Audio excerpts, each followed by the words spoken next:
20,000 के इनामी बदमाश अजय के साथ पुलिस की मुठभेड़। भिवानी कोर्ट फायरिंग केस का मुख्य आरोपी गिरफ्तार। बामला टोल के पास एसटीएफ और भिवानी पुलिस की संयुक्त कार्रवाई। जवाबी फायरिंग में आरोपी घायल।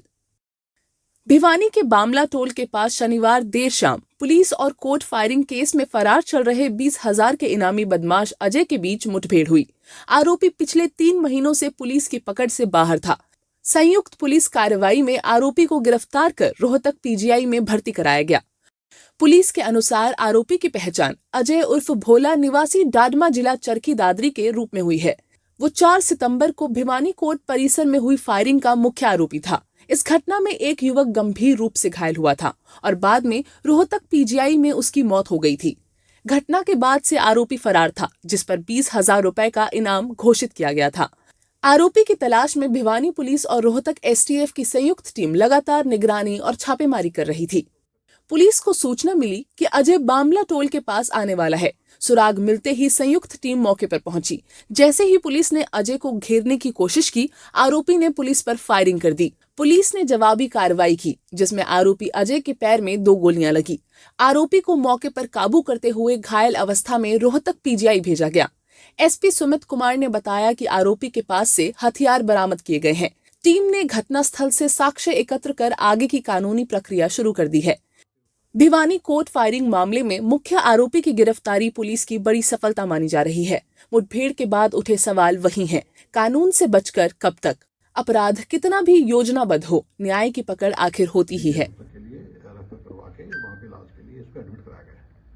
इस केस की मैं बस आपको जानकारी के लिए दोबारा याद दिला दूं कि 4 सितंबर को एक घटना हुई थी जब कोर्ट परिसर में एक व्यक्ति की हत्या करने के लिए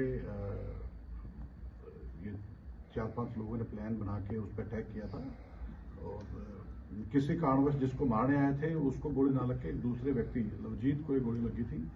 लवजीत का काफी दिन तक इलाज चलता रहा, फिर अंततः उस चोट के कारण जो उसको गोली लगी थी उसके कारण उसकी मृत्यु होगी। इस केस में एसटीएफ टीम लगातार कार्रवाई कर रही थी और इस केस की इन्वेस्टिगेशन बाद में एसटीएफ रोहतक यूनिट के द्वारा की जा रही थी।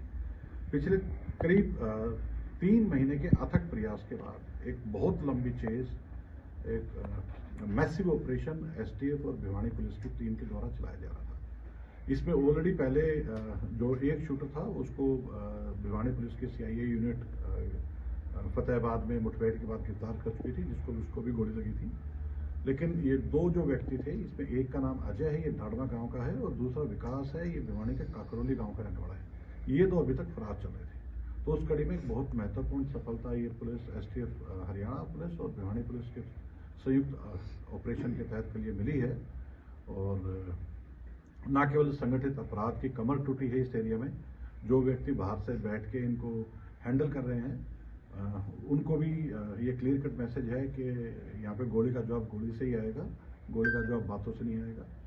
दूसरा, अन्य भी जो अपराधी उनके लिए भी एक सबक है कि जो ये बाहर 2-4 निकम्मे से लोग निकल गए हैं, ये वहाँ से बैठ के जो यहाँ पे लड़कों को बरगला के पैसे का लालच देके हथियारों का प्रलोभन दिखा के जो इस तरह की घटना को अंजाम देते हैं, उनका अंजाम यही होना है।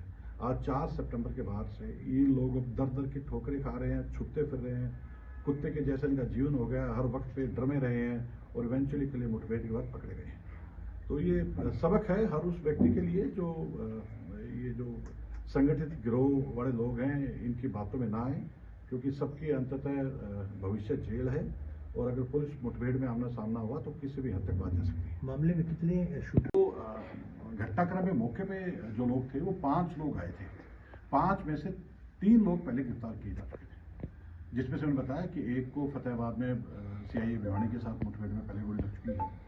ये 2 व्यक्ति अजय और विकास जो मौके पे थे लेकिन अभी तक फरार थे और लगातार तब से लेकर आज तक इनके साथ हमारी एक चेज की स्थिति थी। और इवेंचुअली वो कहते हैं ना, क्रिमिनल के चाहे कितने दिन हो, पुलिस का एक ही दिन काफ़ी है। तो कल की घटना वो रही कि इवेंचुअली हमें एक स्टीक इन्फॉर्मेशन मिली और एसटीएफ हरियाणा के द्वारा एक बहुत ही बढ़िया काम किया गया। एक डेडिकेटेड एफर्ट लगातार इस गैंग के पीछे वो लगातार लगे रहे, अनथक प्रयास उन्होंने किया और उनकी टीम के जो रोहतक में सब इंस्पेक्टर सिकंदर हैं, उनके ऊपर कल उनको भी गोली लगी है, लेकिन वो क्योंकि बुलेट प्रूफ जैकेट पहनी हुई थी तो उनका बचाव हो गया।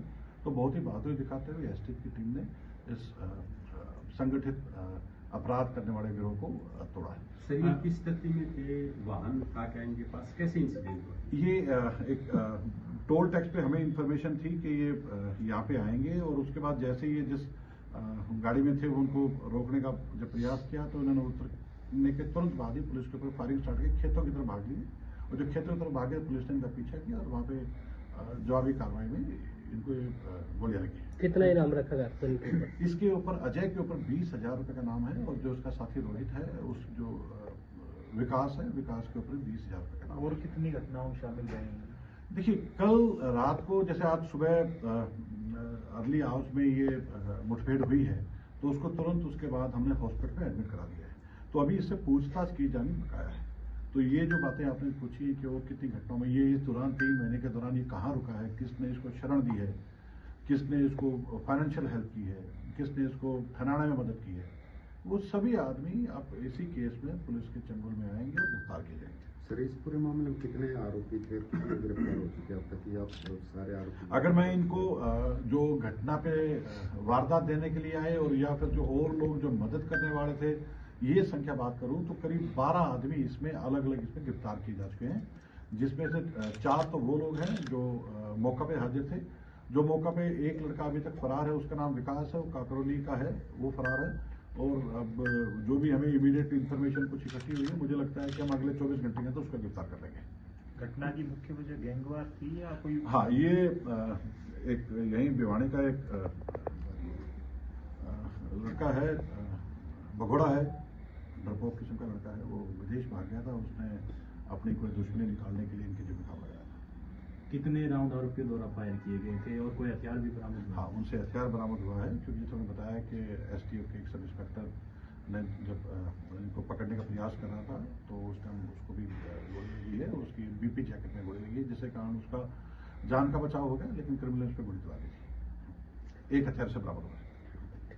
कोर्ट जैसी जगह में इस तरह का क्राइम करते हैं तो आने वाले वक्त में पुलिस क्या कुछ मैसेज देना चाहती है? किस तरह से? पुलिस का बहुत क्लियर मैसेज है, बहुत क्लियर मैसेज है। बार बार ये बात पहले भी की जा चुकी है कि अपराधी का ठिकाना सब जेल है, ठीक है, और जो लोग इनकी किसी तरह की बातों में आके खुद अपराध में सम्मिलित हो रहे हैं, वो सबसे पहले भुगतेंगे। जो लोग इनकी मदद कर रहे हैं वो बाद में ये चीखेंगे कि जी नहीं, हमने तो इतना, हमें पता ही नहीं था कि ये दोषी है, हमने तो वैसे हमारे पास आके ठहर गया था, हमने तो वैसे ही इसको जान पहचान में पैसे दे दिए।